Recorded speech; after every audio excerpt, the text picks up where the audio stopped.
የዛሬው ልዩ ነው። ምሳሌ ቀጣይ ክፍል። ሰላም ጤና ይስጥልን። እንዴት ቆያችሁ?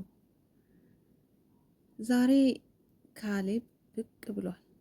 በፊት በድምፁ ብቻ ነበረ ስማርከን የቆየ። ዛሬ ጨለማን ለብሶ መጥቷል። ካሌብና መድብል የሚገጥሙ ይመስላል። ማን ያሸንፍ ይሆን? እንግዲህ መቼም መድብል ነው ብዬ አስባለሁ። ለማንኛውም ውድ ቤተሰቦቼ የዛሬ ቀን ብሩክም ከቅድስት ጋር ሞገስም ከሉላዬ ጋራ ደስታቸውን እያጣጣሙ ነው። መርዞ ራሱ ሳይቀር ግን ደግሞ መርዞ ጉዶ ነዋል። እፍራታ ቀለበቱን ውጣበት አስቀምጣለች። መርዞ ደንግጧል። አራድነት ሰራው ብሎ ቀለበቱን ወይን ውስጥ አስገብቶ ግን ወይን ውስጥ እኮ ቀለበት ቢገባ በአይን ይታያል። ግን መርዞ እፍራታን የሸወዳት ይመስለኛል። ለማንኛውም ውድ ቤተሰቦቼ ዛሬ እንግዲህ ደስ የሚል ቀን አሳልፈዋል።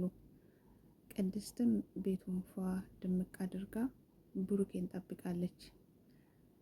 እንዲሁም ሞገስና ሉላዬም በሰው ቤት ቢሆኑም መድብል እንግዲህ እስከ መጨረሻና ሀብታችሁ እስከሚመለስላችሁ ድረስ እረፍት እስከምታገኙ ድረስ የራሳችሁ ቤት ነው፣ እንደፈለገችሁ መኖር ትችላላችሁ፣ ምንም እንዳያሳስባችሁ ብሏቸዋል።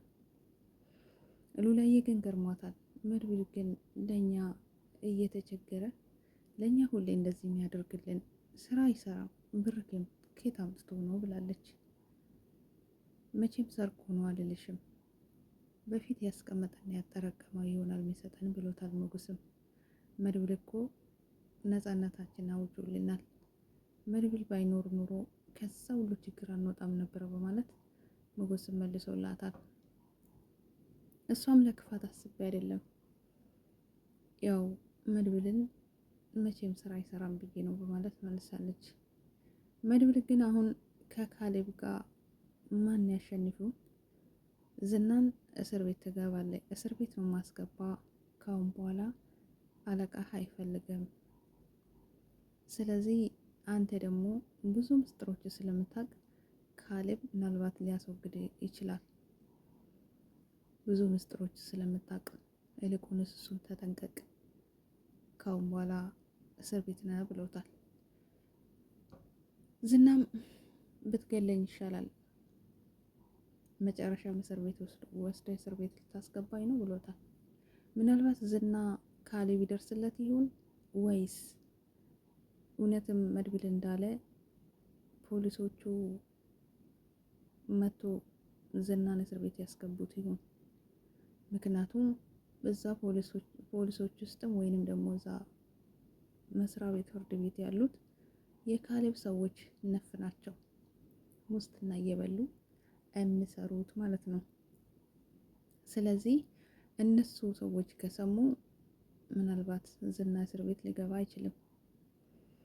አሁን ደግሞ ምናልባት ትናን እየተከታተልኩ ነው፣ ዝና ግን ተይዟል መሰለኝ፣ በመድብል እጅ ሳይገባ አይቀርም ብሎታል።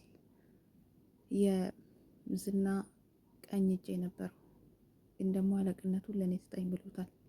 አይ ሰው ይሄም ስራ ሆኖ አለቅነትን ለእኔ ስጠኝ፣ ዝና ካሁን በኋላ አይመለስም ብሎ ቦታውን ስሻማ አይገርምም? የጽድቅ ቦታ መሰለው።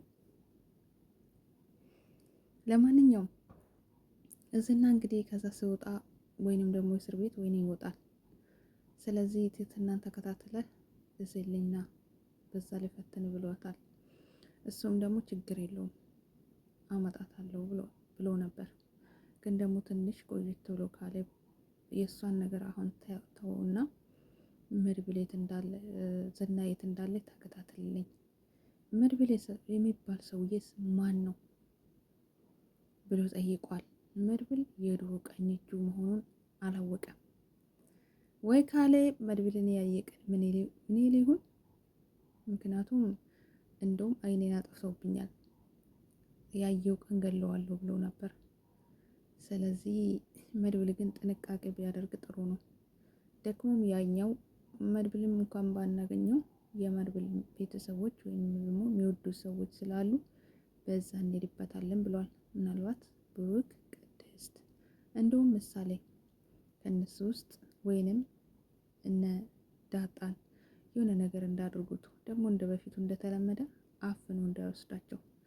አሁንም በስተመጨረሻ መድብል እነ ካሌብ ሰዎች እየተከታተሉኝ ነው በማለት እነ ብሩክ ደስታቸውን እያጣጣሙ በስተመጨረሻ መድብል እየሮጣ ገብተዋል። ምናልባት ካሌብ እና ያኛው በመኪና እየመጡ ነበር፣ እየሄዱ ነበር። እነሱ ሆኖ አይቶ የተከታተሉት ወይስ ሌላኛዎች? መድብል ግን ሰዎች አሉኝ ብሏል። በስነ ስርዓት ጥንቃቄ ቢያደርግ መልካም ነው። አንዴ እነሱ እጅ ከገባ መድብልን ፈልጎ ማውጣት አመት ይፈጃል። በእርግጥ ብሩክ ያኔ ደግሞ የመድብልን ጀግንነት ይለብሳል። ብሩክ ድሮም ጎበዝ ነው ለልጁ ስል እንጂ። ስለዚህ ደግሞ መድብልን የሚያክል ጀግና ጎበዝ የለም። መድብል የገቡበት ጉድጓድ ድረስ ስለሚገባ። ውድ ቤተሰብ ቀጣይ ምን ይሁን አብረን እናያለን። መልካም ቆይታ